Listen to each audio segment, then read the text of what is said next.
Hello, everybody. Happy Monday. I hope you're doing well today. Thank you so much for tuning in to Act 3 on CHLY 101.7 FM, right here in beautiful Nanaimo and all over Vancouver Island. Hey, I'm really excited about my guest today. We are going to be talking today with Jenny Short. She's with Island Crisis Care Society, I think is the actual proper name. I'll Yeah. get that corrected if I'm mistaken. And we're going to talk about an upcoming event that is going to just be fantabulous. Welcome to the program, Jenny. So glad you're here. Tell us everything.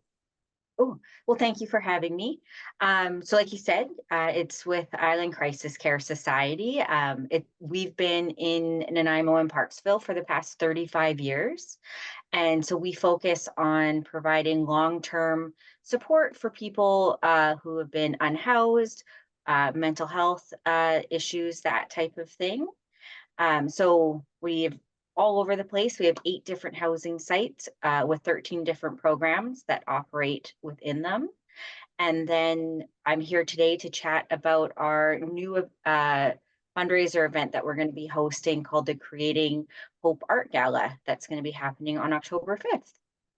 So the Creating Hope Art Gala, what a beautiful name. And so, what inspired to do a gala? I mean, it is such you're like as you mentioned, you're working with the unhoused, you're working with vulnerable population. What made you decide to do a gala? What a wonderful endeavor! So for us, so we have 3 supportive housing buildings that we run. Hmm. And within that, we do a series of workshops called Art Heals. And so our clients are able to do art therapy that they can do it self-guided or with our life skills coordinator. And this has been happening for quite a few years. And within those sites, we do uh, art shows with our clients, and they've always been really well received. And we get to see all the amazing talent of the people that we have as clients. And we've always talked about wanting to share that with the public. And so that was the driving force of this event, is just kind of having that space to have a positive impact of just what we're doing within the community and being able to show the people that we house and kind of what they have with talents within them. And yeah, and just kind of having that fun, uplifting event, because especially in the field that we have, it's really easy to get caught up in the negative of what's happening. And we're able to see all the positive things that are happening within our housing. And it's not something that we get to share publicly all the time. So we just want to have an evening where we're focused on all the good work that is being done by our clients, our staff, and the community as a whole. It's very important that we take a really close look at what's going on in community when it comes to the unhoused, mental health, addiction. We see so much of it now in all of our communities. But you're quite right. What people may not understand is that many of these people, first of all, they didn't choose to be unhoused. And second of all, I think that there's such great gifts in artistry that if given an opportunity to share that, there's such a beautiful, beautiful opportunity for people to see the other side of sometimes something very traumatic for people. And so I'm really excited about this. I think that it's important that our listeners understand as well what ICCS, the impact that you've had on this community has been so fantastic, so extraordinary. Tell us about that journey to working with the unhoused, and then this expansion of what you're doing in order to be able to have the funding to do even more good work. So like I said, we've been here for 35 years, and it Yeah. started very grassroots. There was a group of people who saw a need, and they rented a house, and they just started housing people who needed it. And then it turned into them buying that house. And that was Samaritan House down on Nickel Yes. Street. And Yes. then it has just grown from there. And so there was a really big, I guess, like explosion of need when COVID hit, because Yeah. we Yeah. also took on one of the supportive housing sites that cleaned up what was Tent City Yeah. downtown. Sure. And from there, between cost of living and everything else that people are experiencing, the need of housing has just changed so much that um, there's such a different demographic of people requiring the services that we offer. Absolutely. And so we Absolutely. just, it's been, yeah, it kind of just started getting big and hasn't stopped. So, um, yeah, that's kind of just, we've just kind of been steamrolling along as things come up, and just really trying to fit the needs that we see in the community and building programs that fit the gaps of service that we're seeing. And that's where uh, the program that is going to benefit from the gala came into place. So we have a new program that's opening in just a few weeks called the David's Place Supportive Recovery Program. And so that is a program that we've developed and received funding from CMHA BC. And so this program will provide people up to 18 months of supportive recovery. So the idea is they've taken the first steps in their recovery journey, and they're just needing somewhere healthy, structure to live and continue to build the skills and the things that they need to continue living well afterwards. And what's really great with this program is there's no financial barrier to accessing it. So, and that's where we've really seen the struggle with a lot of our clients is, Mm-hmm. or and from wherever, even leaving other treatment centers, as they've wrapped up what they're doing, but where do they go next? And that next step doesn't really exist. So we're really excited to have David's Place because it's really going to give people that healthy space to build new good habits and hopefully come out and not be a client of ours afterwards is the goal. Absolutely. And you're quite right. The transition piece, the going in for treatment and then coming out. If you go back after having treatment and you find yourself back in the same environment, then sometimes that treatment ends up going by the wayside. Unfortunately, people fall back into addiction or other problems arise. And so that transition housing becomes incredibly important. And you're right, there's not a lot of transition housing on Vancouver Island at best. So this is a very big deal that David's Place is going to be able to create some opportunity, correct? Definitely. And even for what there is available, often there is a financial component to it. And that's where a lot of, say, people that we work with stumble because they can't afford to pay to live somewhere afterwards. So this just really opens up that space to focus on themselves, to really build those skills, because that's what we've noticed and what we really focus on as an organization. Like, yes, you can house someone and feed someone, but what we really want to see is our clients take those next steps because many of them do. They just don't have the opportunity. So we want to instill programs that help build those skills. So, like, we've developed our own employment program called Project Rise. We have our Life Skills for Community Connection program that basically does everything that falls under that umbrella, from healthy eating to personal hygiene to communication skills, and what our program is done through. And all of that will get wrapped up into David's Place. So all of those skills will be a part of the program that they do while they're living there. So we've seen such great success with it in our supportive housing site that now we're able to move it into just a different type of program, but be able to see the same benefit come out of it. So is David's Place similar then to what Samaritan Place used to be? And just to, I'm sorry to do this on the radio as it goes, but just to get some clarity around that. As I recall, Samaritan Place burned down a few years back, and then a new Samaritan Place was built kind of close to where the old one was, but not the same building. Is that correct, or So it was what happened always, with that? yeah, so it was always a functioning building during that move. So Yeah, so ICCS owned Samaritan House, yeah. and then it was a very old building. It was in an old part of Nanaimo, and it just needed repair desperately. And so BC Housing came on board, and then they built what is now Samaritan Place, so the larger building basically across the street. And then the old Samaritan House was demolished because it was beyond uh, Goes beyond any type repair. of Yeah. repair.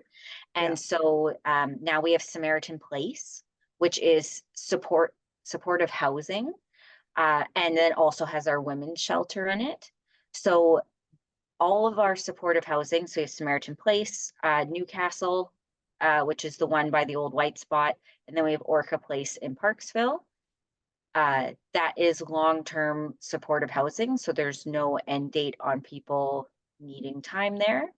Um, it's meant to be more of a permanent housing for people who just always will need that little bit of extra support. Whereas Hmm. David's Place has a little bit more structure to it in uh, they have like program as part of what they do. There is the expectation of being in their sobriety journey before coming there. So there's a little bit of a difference to it in that sense. And there is an 18-month stay limit, which might vary for some people. They might only need 3 months and then they're at where they need to be. But it gives them just that really nice time to really develop those skills. And like you said, like for a lot of people, it just might be that they can't go back to where Yeah. they were Yeah. living before. And that takes a lot of time, which we know because trying to find market housing afterwards for everybody these days is tricky. So And the volume of people now that are unhoused is, it's in record proportions for sure. I know that recently there was a point in time count. Then there's another point in time count coming up this fall for most of the people on Vancouver Island that are working with the unhoused. And the idea is that we can sort of understand that this is a complex problem with complex participants at times. And whether or not mental health and addiction is part of that, it's still a very complex issue, and that we just sort of need to recognize that there's so much more to the story than what meets the eye. It was my understanding as well that you had taken over Nanaimo Bakery at one point, and that there was some warming shelter that was going on during this season. Did it ever become a cooling shelter, or what's happening with that facility now? so we own that building. So they Mhm. bought ICCS bought that building a few years ago. And so just like everything else, when it comes to owning a restaurant, it just wasn't working out in the volume of space. Mhm. So the bakery itself did close, and that did give us the opportunity to have a temporary warming center through the city. And so yeah, we did that from January to March, and then actually United Way funded it for the month of April, which was great. Mhm. And so we didn't operate it as a cooling center because what was fun is in January, we had a flood in the building during that Oh, cold yes, snap that that's we right. had. Yes, So yes. we've all been displaced. We were really fortunate actually that the bakery was the least affected because it started Yeah. in the roof and came down. So we were able to reopen the warming center in a safe way. So we were Mhm. able to still operate that. And so we're actually now just getting into repairing the building. Mhm. So hopefully we'll be back in there in 2023. But what we are You mean shifting to 2026, right? 2025, it's 20. 24. Oh my Yeah, goodness. where Oh I yeah. know, right? We've been 8 months Doesn't out it? of the building and it's just yeah, I don't even know what year it is. Um, Yeah, no worries. yeah, and but what we're actually working on right now is we're shifting the bakery space Yes. into a community kitchen type project. So um, we're actually just in the process right now of switching all that over. And so the public organizations, everybody will be able to rent space in a VHA approved kitchen, which is really great because Mhm. that also doesn't exist in Nanaimo So true. easily right now. Yeah. So Yeah. we've had lots of interest in it. So we're really excited because it also aligns more with what we do as an Mhm. organization. So um, it's really nice to be able to put that bakery space to a community use. And we're looking And forward to and the that. location of it is brilliant as well, being really very central in our community. I think it's grand.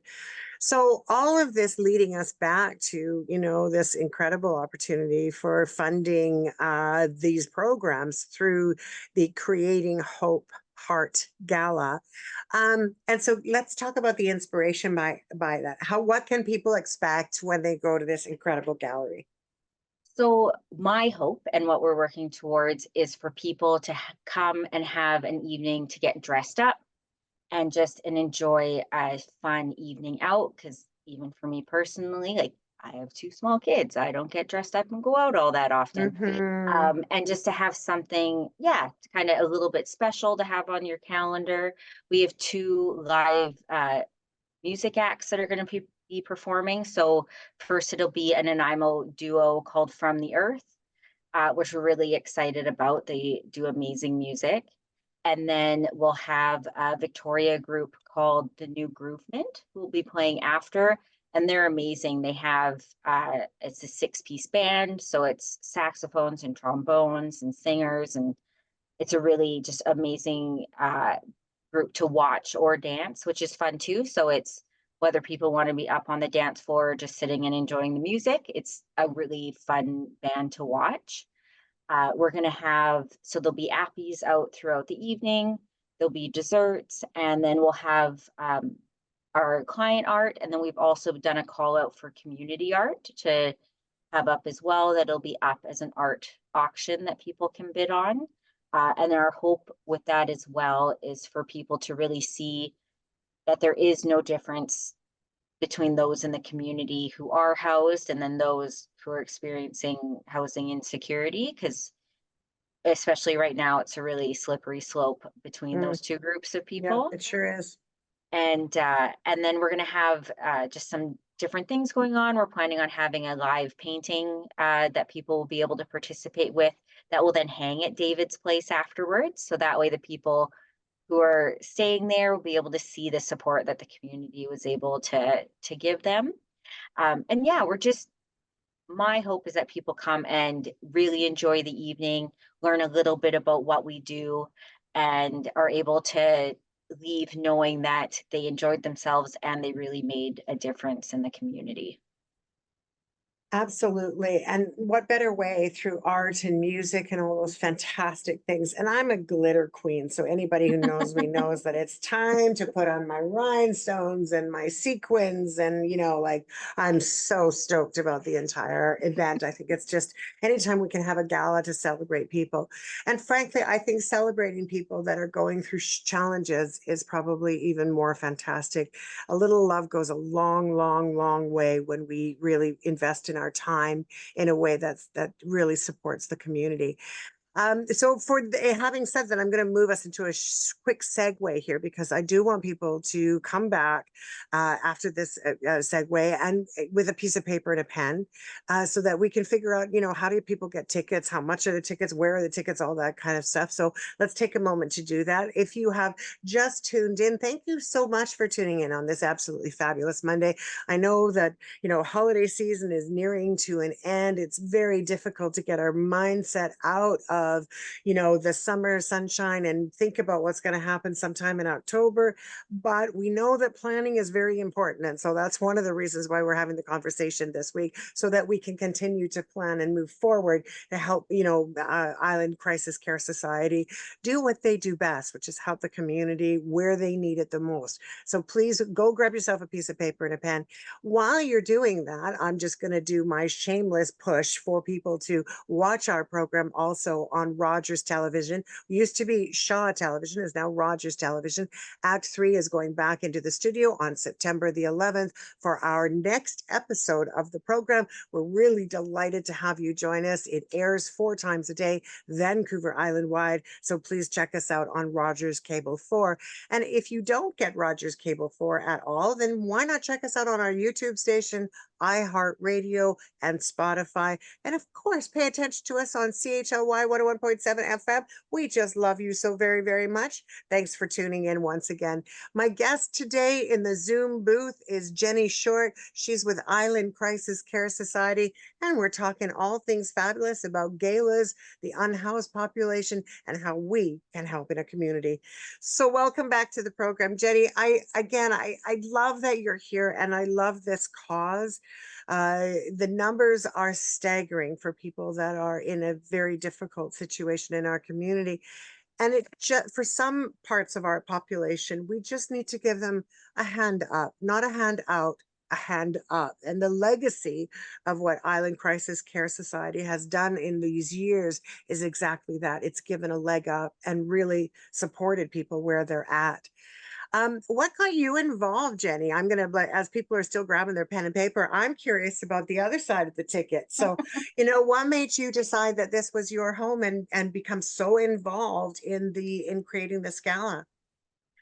So I've been with Island Crisis Care Society for the past year and a half. Hmm. And it was one of those good timing moments. I was at a point in my life, I was working with another nonprofit, and this opportunity came up, and it really was something that was close to me because I've actually experienced it a lot on the other side. My sister's a local business owner in Nanaimo downtown, Yeah, and you know, so I've seen how downtown has changed, yeah. and how the impact it's had that way, and being able to be a part of a long-term solution is really great because, like, all support is helpful for sure, Hmm. but in the end, like, if they don't have somewhere to go, that's not going to solve a problem. So I being a couldn't agree part of a with you group, more. yeah, Mm. like just being a part of a group that is like, we support 300 people across our programs every day, and we're expanding that, whenever the opportunity comes up. And so, yeah, it's been great to be able to um, take what I know from having worked previous and be able to apply it to what I'm doing now is just great. Yeah, it really is. And, 300 people are thanking you, but all of their families and supports are thanking you as well. There was an interesting event that I recently attended, and it's in regards to the Canadian Alliance to End Homelessness. And there was a fantastic speaker who shared with us that, you know, that from a lived experience perspective, that that adage that it takes a village came true. It wasn't one person or two people that helped this person come out of into sobriety, come into the system, get the help that was needed, and be able to move past his past and walk ahead. And he said, really at the end of the day, there's between 150 and 200 people at any given day that are helping to support just one individual, whether or not it's someone that's bringing them some food, on the street. It's someone with naloxone training that is available to be with them. And if I said that wrong, forgive me, because I've tried to say that and I always mess up that word. It's life saving is what that is for when people have overdose treatment. But it's all of the many, many, many, many people, the counselors, the support personnel, the social workers, the night watch people, the all of the many, many people that keep pushing individuals forward when they're coming, from their bootstraps and moving forward. It takes that incredible amount of people to help out. And surprising how much that really stuck with me. I think our community wants to help, but quite often we don't know how. One way we can is to by attending these galas and these places where we can raise some money. So what's the hope to achieve for this fundraiser? The money is mostly going to David's Place, is it, or is it going to lots of different I think you said you had 13 programs that ICCS does? So this event is solely supporting David's Place this year, which is great because like, we did receive funding from CMHA, but Mhm. it's not for the full budget. So we took a leap of faith and accepted the grant that we did get, knowing that we'd be filling in the gap, but we just knew how important this project was for Yeah, what absolutely. we see and what the community needs. So yeah, so for this year, it's going to support David's Place. And then it might continue to do that year after year, but we'll kind of take it as it comes and see where we're at. So yeah. So this is the first of its kind in the community. However, it may or may not be the last, depending on how successful it is. Yeah. And so I'm going to call a call to action. I think people need to get their tickets. How do people buy tickets for this event? And what can we expect for, is there, just different things like at the event itself that people can purchase and help add to it? Is there 50/50? Like, is there all of that kind of stuff? Would you mind sharing that? Sure. So tickets are available on our website. So it's Yes. islandcrisiscaresociety.ca. You just look up events and it'll be on there. You can also call our office, which is 250-585-5505. And then our lovely admin can share details. I won't go into all that because we have a temporary office and all that No fun stuff. worries at all. Yeah, totally. Gotcha. Especially And then you have to rebuild after the flood and the yes, yeah. one day. So tickets to the event are $90, or you can get a table of 10 for $7.75. And then so the ticket includes dinner, a complimentary drink, alcoholic or non, depending on your preference. Then the music, and then the activities that we'll have at it, like the live painting, that type of thing. And then there will also be the art display, which is also an art auction. And then we'll have a silent auction as well. So people can choose to bid on those items, which will then also go to help us. So, because so far we've had some great donations from the silent auction. We have an overnight at Tinamera. We have golf at the Nanaimo golf course. Um, and then, yeah, so we'll kind of have those activities going on during the event. And then our hope after that too, because obviously making money is a great thing because it's going to a Mhm. great cause. But for us, what's equally important is people just having a better understanding. Sorry, my son's in the background That's of no worries. of what we do, um, what's happening in the community, but really for this event is the positive things that are happening in the community because it's yeah. So like the more we're able to share with people what we do, why we do it, the people who are able to help is just great because if they take away one piece of information and that gets shared with a group of people in a conversation and it helps to maybe break down one stigma that somebody has about what's going on, like because it is overwhelming. There's so many things happening and it's very easy to clump groups of people together. So Mhm. anytime we can have a something like this where we're able to chat about it in a little bit more depth, or just have people have that number stick in their head of how many people we house, or the things that we've done, and they're Mhm. able to share that, Mhm. it makes a world of difference for what we do.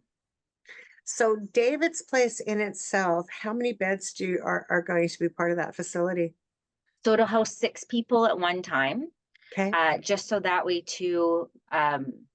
That's what worked with the funding that we got, but what Mhm. we Mhm. also found is in this type of program, that's a nice number as a group, and then we're able to just be able to support them properly. So instead of having more people but without the full support that we know is needed, then we wanted to make sure that we weren't uh, over promising for what people would be getting within that program. So yeah, Yeah, it's absolutely. And I think that I want to be very clear about the misconception too about some of the facilities that are in our communities, all of our communities. There is something to be said for the smaller groups because the impact is so much greater when you're doing it in these nugget style kind of pieces.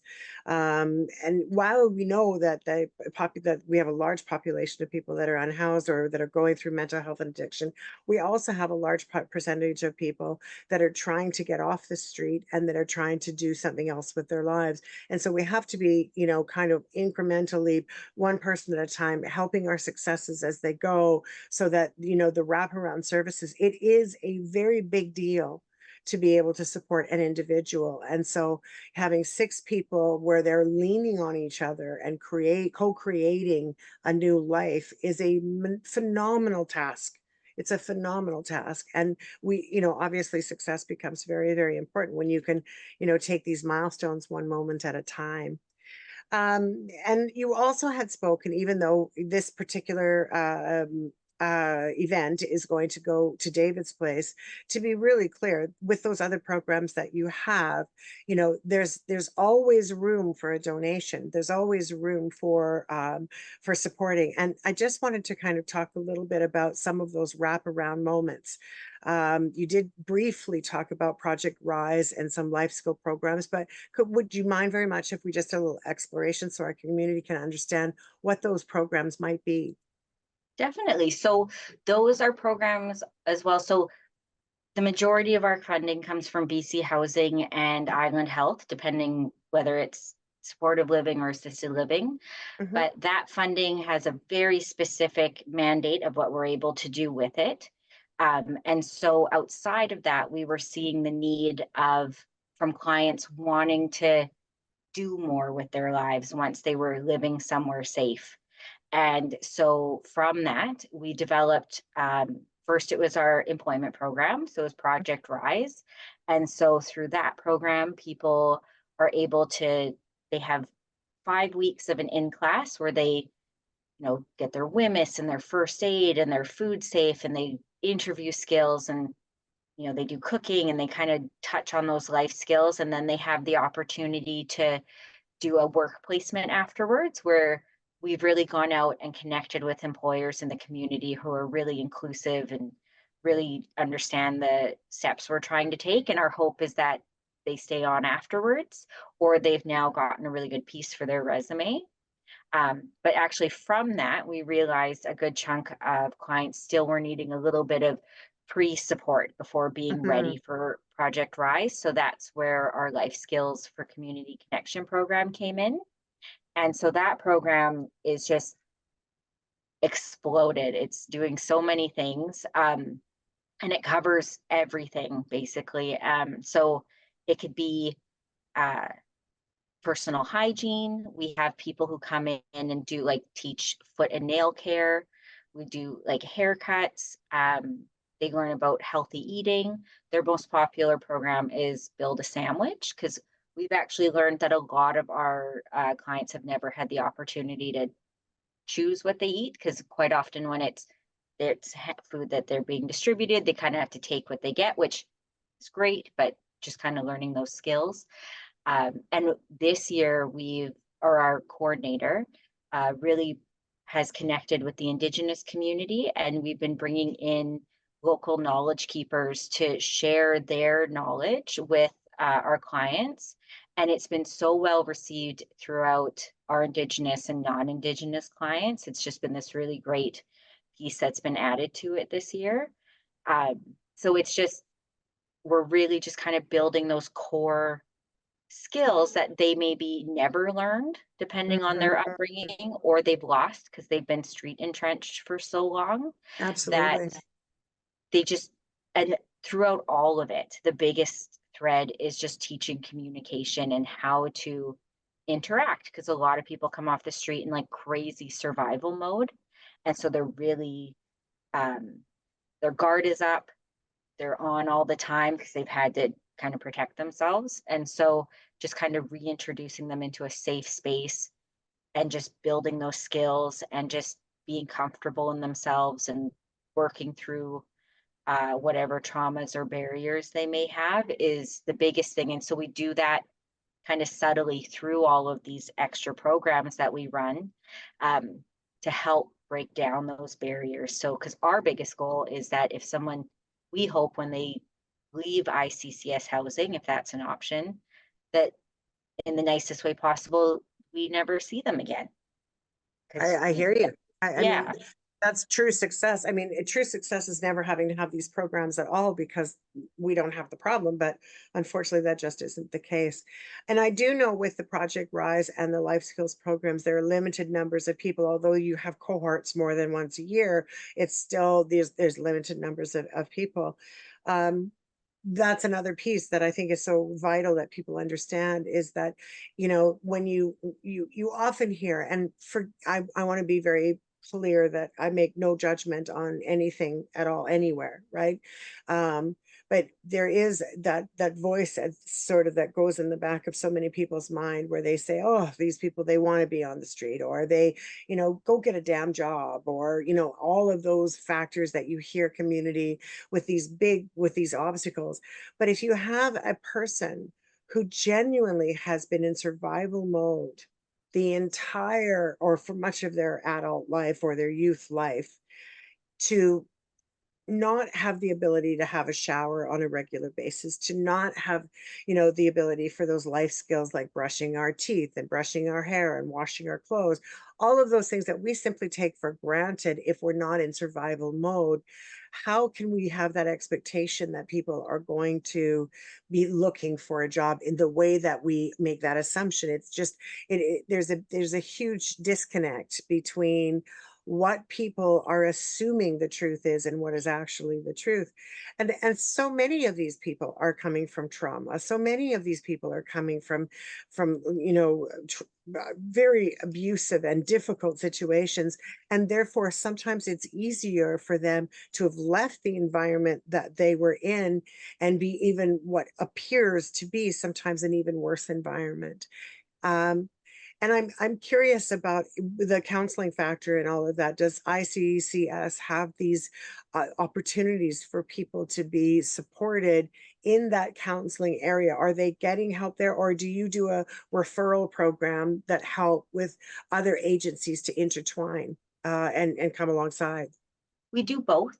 So we do a lot of things on site, and we have organizations and medical professionals that will come on site. Hmm. So even like a doctor, we have counselors that come on site. So that way, clients also, now that are comfortable where they are, sometimes going Hmm. out into the community after can be that barrier. Hmm. So Hmm. we have that organized, and then we have our chaplaincy program where people can gain spiritual support if they Hmm. need. And then having our different groups come on. So, like I was saying before, our Indigenous elders have been a really great connection for a lot of Hmm. our clients. And so we work really closely with other organizations, and all of our clients have individual care plans that are referred to often. So that way we know kind of what supports we can try to find in-house, or if we need to help connect them with ones on the outside. So our staff are so well versed and so connected in the No kidding. community, and are just so amazing at supporting all the people. They become little like families in that sense. Like Absolutely. we were really fortunate. Like our Newcastle site, which is the one by the old White Spot, there was a new supportive housing building built by the fire hall just up on Purdue. And so all of our clients were moved from Newcastle into a permanent building, because we've had some clients at Newcastle, which is temporary, for the past 5.5 years. Yes. So, Yes. they all had the opportunity to move there, but it is run by different organizations. So technically they were no longer ICCS clients. And, it was a big adjustment, and our staff were amazing through that transition, because, Yeah. it's some people they've seen 40 hours a week for 5 years. So Yes. Yes. they get, it's like a little village in there. So and now, so we've been able to introduce 50 new clients into Newcastle, which has also been great because it opened up 50 spots for people in the community. So that was a nice transition from there. So, yeah, so it's just, but everybody, you build relationships with people who are there. And Hmm. Yeah, absolutely. And I'm first of all, I'm very happy that Newcastle has had that shift so that some of those people could be more permanently housed and others could have the door open for them. Are you seeing a stronger demographic of male or women? Are you seeing, you know, different ages come through? What's been your experience in the field? so right now we're about 50-50 when it comes to male and female. Hmm. Um, And then, so our organization, we only house 19 and over. Mhm, So I can't speak to what is going on in more the youth age group. But I have noticed, and again, for me, it's been a year and a half, but there has been a trend of having a more senior mhm, clientele, uh, and it has been a shift of why people are needing housing. And I think that's part of mhm. that stigma too, is you assume everybody who's there is there for reasons that were of their own making. Absolutely. Um, Yeah. and now, like, there's a huge group of people that are getting pushed out due to rising rent. And that, Mhm, like there's so many reasons why people may need our resources. And same thing, it just gets clumped into one big group, which is really unfortunate. Uh, but yeah, we're seeing a little bit shift, I'd say, of a little bit older of a demographic, but um, still definitely, 19 and up, because especially in youth, there's that weird bubble where people age out of other mhm. programs and then they can't continue where they were. So Yeah. thankfully with us, it's just 19 and up. We have no age cap. So we're able to keep clients past that age if they're still needing our support. Mhm, mhm. And to me, that's a very important component. There's a lot of programs out there, but we are missing, there is a bit of a gap for young people, that are struggling. Um, if we could help to change the narrative about the unhoused population and particularly the clientele that you deal with and work with and support, what would that change in that conversation look like for you? I think the biggest thing would be just having the conversation. I think True. what is really happening is like it's just that clumping, because there's a lot of visual that happens downtown. And like I said before, like I've seen it on the other end, as having a family with a business downtown. Like it's tough sometimes. Like it's hard on Hmm. the community. But by not asking questions and not having those conversations, you're not learning anything new about what's happening, Yeah. or asking questions about why people are where they are, or what organizations are really doing to try to work towards that problem. It's really easy to jump on the negative of what's going on and what isn't being done. And, Hmm. there's a lot of, opinions of how things should be handled, and there is no right answer. Otherwise, hopefully, it would be happening. We'd all have it, wouldn't we? Yeah. Yeah. But Right. yeah, I think just having Yeah. honest conversations and being open to it. Yeah. Like I really try to listen to everybody's opinions on what we do, because we might not always agree, but there might be little snippets of things in there that do help shape what we do going forward. And as opportunities come up to have us build our own programs within what we do, then we're able to take that and kind of run with it. Fantastic. I think it's a good time for us to tell people again how they can get tickets and how they can, participate in this in a very real way. I want to do this call of action for people to go to your event. It's $90 going to the right place. I'm so, so excited about it. Tell people how they can get tickets once again, please, Corey. Or not Corey. I'm sorry, I just called you Corey. I was That's actually working with Corey earlier in our conversation. I'm sorry, Jenny. that's okay. I've been Please told let worse. us. So the easiest way, because you can do it from Yes. home, is on our website, which is islandcrisiscaresociety.ca. And then under events, we also have a Facebook page. So if you search the Creating Hope Art Gala, that'll pop up, and it's got the links to tickets and snippets of the music and everything that's going to be happening. Mhm. Um, you can also call our office, which is 250-585-5505, and our lovely admin can sort out the details with you on that end. Um, and then we will also, ideally, we know who's coming beforehand, but people can also buy tickets day of, because we won't say no to anybody wanting to come in and enjoy. Um, Absolutely. yeah, and like you said, it's $90 a ticket, but with dinner and a drink and things that come in, it's actually these days kind of the cost of dinner. Um, So true, isn't it? Oh my God. I mean, it's yeah, not $90 and there's food. I mean, that in yeah, itself dinner and is a just show. dinner and a Uh, show. You Yeah, betcha. and a chance to wear that outfit that's in your closet that you never wear anywhere, which is I always agree. What time does the event start? starts at 7 p.m., goes till 11. So we're gonna have the first band, they'll be on from 7 to 8, and then we'll do our little kind of who we are, what we're doing, and all that fun stuff. And then the new groovement will come on from 8:30 and take us to the end of the evening. How fantastic. It's going to be so, so, so much fun. And this is not for children. This is an adult venue, correct? So it's 19 plus, or just to be on the safe side? We never like we yeah, like I don't think it'd be fun for kids. We didn't put a technical age on it, Mm, like mm. because we kind of had that bubble of like there might be some teenagers who enjoy coming. The Great. conference center is in charge of all the legal stuff, so they'll be Mhm. doing what they need to do with IDing and that. But it's definitely, I wouldn't bring my kids, but there might be some older kids that want to come and enjoy the music. Everybody coming will get a little thank you of some art cards that include client art at their table and just some little info of what we do and why art is so important through our organization. Mhm. Art is so very healing. There's something just really quite tremendous about it. So I think it's going to be an exceptionally wonderful event. I can't wait to attend. I know I'll be there. Let's remind everybody of the date one more time, and just your website one more time for our listeners. So it's October 5th, and it'll Mm. be from 7 to 11 at the conference center.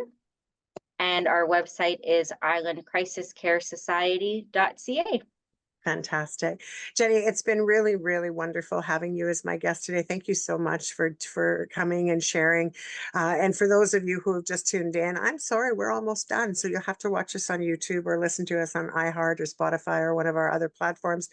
As we leave the program today, though, Jenny, it's really important that I always share with our community some little nuggets of wisdom, some pieces. And I think we gave them a few a little bit earlier. There's some stuff out there. That's why people tune into the program, is a couple of nuggets here or there. But if you could imbibe your thoughts about this topic, to our community and what that looks like for you, what might that be? What might you say to that? I would say looking at what you feel the problem is in the community right now and Mm. real tangible ways that that can be addressed, because it's that whole thing about eating an elephant. It's just one bite at a time. So yes, it seems insurmountable at the moment, but what can we each do as individuals to work towards that problem, and how can we do it in a positive way that work and gets results at the end? Yes, I love that analogy of the elephant and one bite at a time. It's so very true. The problem itself is really, really quite outstanding, but the solution can be simple in that everyone taking a hand and paying attention to the narrative and the discussion and the conversation and lending a helping hand when they can. And even if they feel that they can't do anything about it, but they have a couple of extra bucks, send to ICCS, send to Island Crisis Care Society, and go get a ticket so that we can dance our little hearts out on October the 5th. I'm just like right there for that. So thank you again. It was a pleasure having you on the program, and I can't wait to see you, and good luck to all of your endeavors for sure. Thank you. Pleasure. All right, everybody, that does it for this episode of Act Three. Once again, we're very, very glad that you tune in each and every Monday at 1 o'clock on our fabulous station. I do want to remind you that fall is here, or it's coming, it's around, it's like coming, a breath away. And so our fall fund drive was going to be starting once again here at CHLY 101.7 FM. And so while I'm talking to other people that we know need a couple of bucks, so does Chili. So if you should happen to want to be a part of our radio programs, we love it when you reach out to us. $5 goes a really, really long way. And so if you have a little bit extra that you can support our radio station, we would really appreciate that too. Just check us out. You can find us on CHLY 101.7 FM. Just Google us. We're right there. You'll find us really easy. Have yourself a wonderful day, everybody. Thanks for tuning in. We'll see you next time on Act Three.